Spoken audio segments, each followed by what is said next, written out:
Mga minamahal naming mga senior citizens, narinig nyo na ba ang balitang ito? Sa loob ng ilang linggo, maaari na ninyong makuha ang inyong 11,000 Universal Social Pension para sa taong due at 25. Hindi ito pangako lang. Ito ay batas na at marami sa atin ang hindi pa alam kung paano ito makukuha. Ako si Maria, 67 years old at tulad ninyo mahaba na ang aming pinagdaanan sa buhay. Nakita ko kung paano naging mahirap ang pamumuhay ng mga tulad natin lalo na ayong tumaas na ang lahat ng bilihin. Alam ko ang hirap ng mga araw na hindi sapat ang pensyon. Ang takot na baka hindi natin kayang bayaran.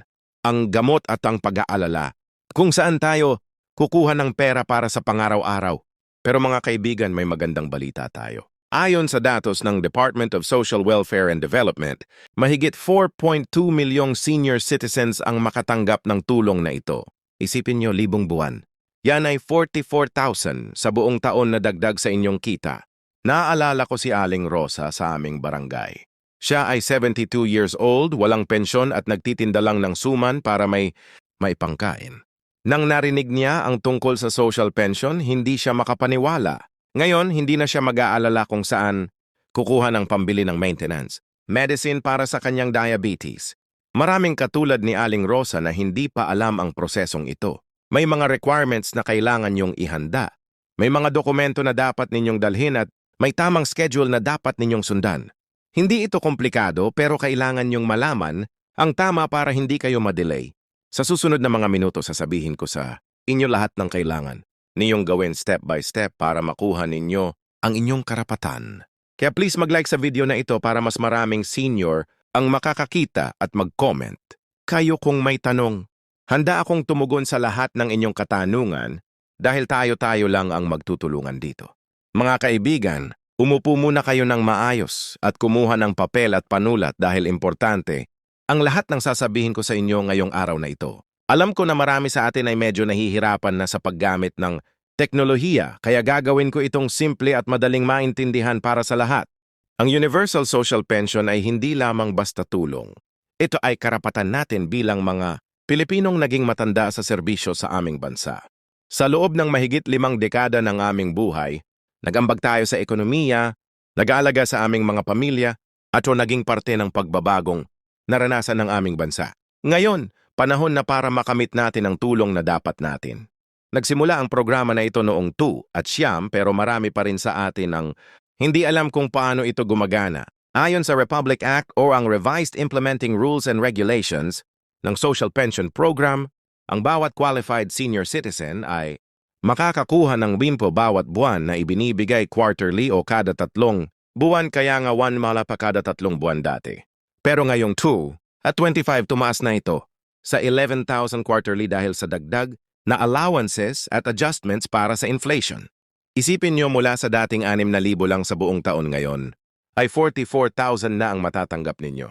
Pero sino ba ang qualified? Una, dapat kayo ay 6 na 2 years old pabataas na resident ng Pilipinas. Pangalawa, hindi kayo dapat kumikita ng mahigit 15,000 bawat buwan mula sa anumang source. Pangatlo, hindi kayo member ng GIS, LAYS o anumang government pension program na may regular na monthly pension na lampas sa minimum. At panghuli, kailangan nyong i-prove na kayo ay indigent o poor according sa National Household Targeting System for Poverty Reduction or Database. Hindi ito nangangahulugang wala kayong trabaho dati. Pwede kayong naging informal worker, housewife, farmer o small business owner na hindi nakapag-contribute sa formal pension systems.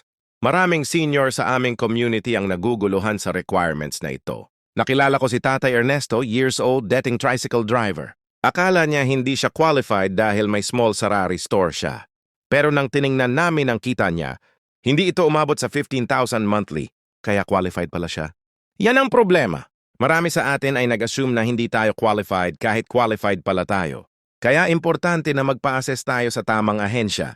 Ngayon, usapan naman natin ang mga dokumento na kailangan nyo. Kailangan nyo ng valid government-issued birth certificate o any document na nagpapatunay sa inyong edad. Barangay Certificate of Indigency at Certificate of No Pension. Mula sa SIS o anumang pensyon, agency kung applicable. Alam ko na mahirap kumuha ng mga dokumento na ito lalo na para sa mga tulad natin na mahirap na maglakad-lakad. Pero may paraan para gumaan ang proseso na ito. Sa inyong barangay may tinatawag na Community-Based Monitoring System o SIGNES Coordinator. Sila ang tutulong sa inyo na makuha ang Barangay Certificate of Indigency.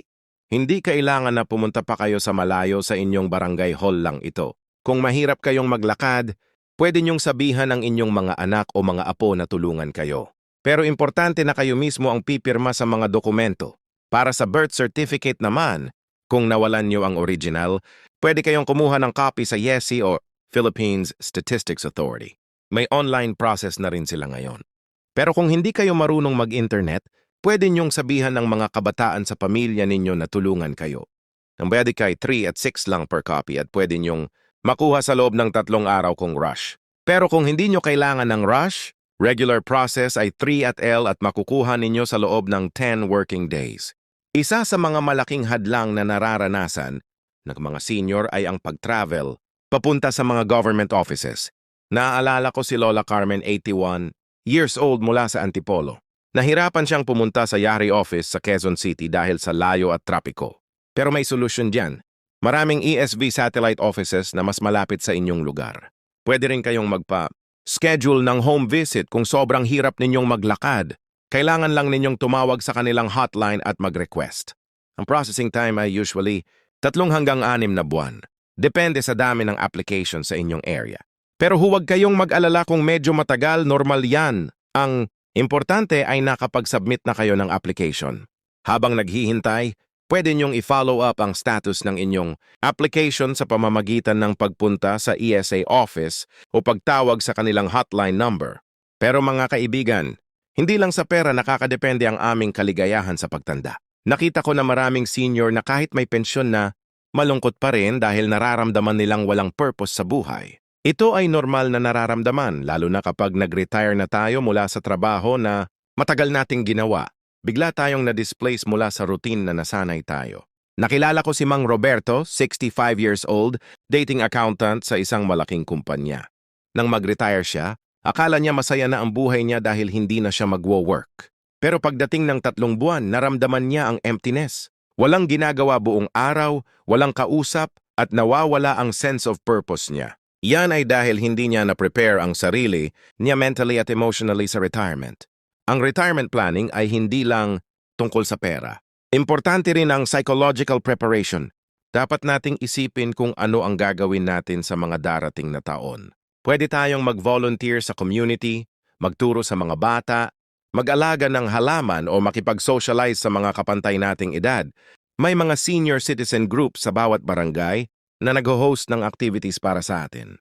Sa Quezon City, may programa silang Elderly Filipino Week tuwing Oktubre kung saan may mga workshops, health check-ups at entertainment programs para sa mga senior. Sa Makati naman, may Golden Program na nag-o-offer ng free medical check-ups, educational seminars at recreational activities. Ang mga programang ito ay hindi lang para sa entertainment.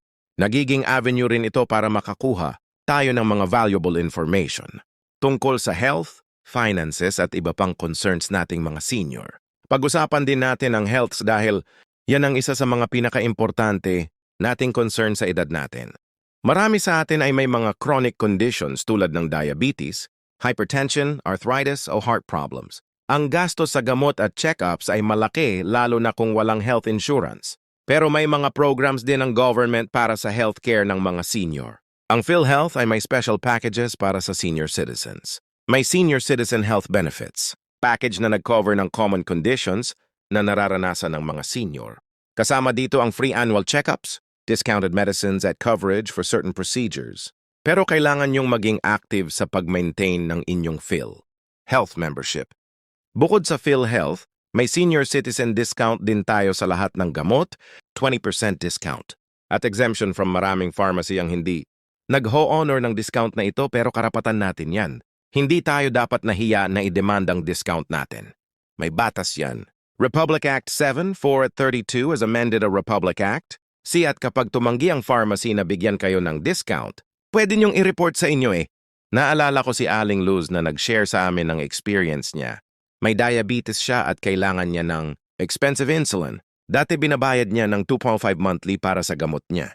Nang nalaman niya ang senior discount, naging 2,000 na lang. Plus, nag-generic version pa siya ng insulin na recommended ng doktor niya. Kaya naging $1 na lang. Malaking tipid yan sa loob ng isang taon. Pero ang pinaka-challenge natin as seniors ay ang loneliness at isolation. Marami sa atin ang nag-live alone, lalo na kung namatay na ang asawa o nagkakalayo ang mga anak. Yan ang isa sa mga dahilan kung bakit importante ang community involvement. Hindi lang para sa social interaction pero para rin sa mental health natin. May study na nagawa ang University of the Philippines na nagsasabing ang mga senior na actively involved sa community activities ay may mas mababang rate ng depression at anxiety. Mas matagal din ang life expectancy nila compared sa mga senior na isolated. Kaya importante na huwag natin hayaan na maging hermit tayo sa aming mga bahay. Pwede tayong sumali sa mga church activities, barangay organizations o mga hobby groups. Maraming senior na nag-discover ng bagong talents sa edad nila. Nakilala ko si Lola Betty, 53 years old na nag-start mag-paint sa edad na 6.8. Ngayon, nagbebenta na siya ng paintings niya sa local art fairs at nakakakuha pa ng extra income. Ang technology ay isa ring malaking tulong sa amin kahit medyo mahirap matuto sa simula. Maraming senior na natutuhan na ang paggamit ng smartphone para makakausap ang mga apo nila sa ibang bansa. Si Lolo Mario, 7 years old, natutuhan ng Facebook para makita ang mga pictures ng mga apo niya sa Amerika. Natuwa siya nang makita niya na pwede siyang mag-video call sa kanila.